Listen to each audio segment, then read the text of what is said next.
people will tell you from all over that you are the one who is right, you are the one who is the only one who is right. Anyone who says anything contrary to what you are saying is wrong, and if they are wrong, you need to fight them. That's what people may teach you. We teach you that yes, when you follow your faith, you are right.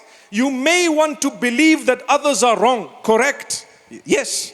But you do not fight and cause disunity, and you do not disturb your peace.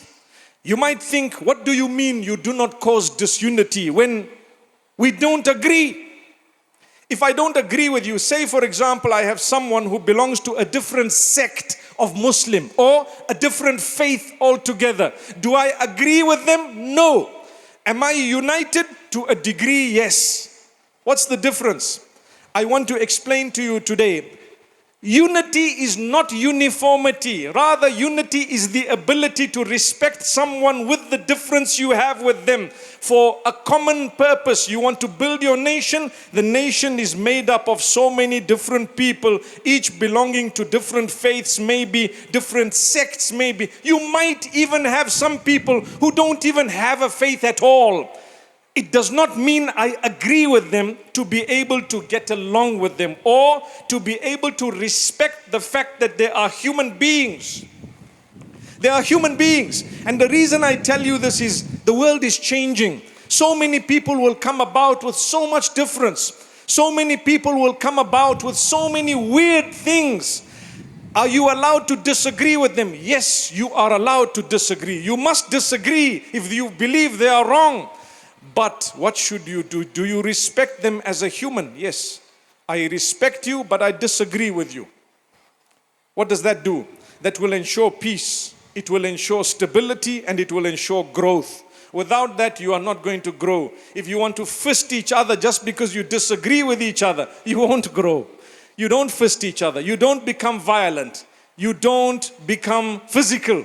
And you don't even become abusive in the way you talk. I don't need to call you a dog just because I disagree with you. In fact, some people love dogs. Don't you agree? Some people love dogs. Yeah. So they say, well, I don't mind if I really was called a dog because you know what? Dogs are cute.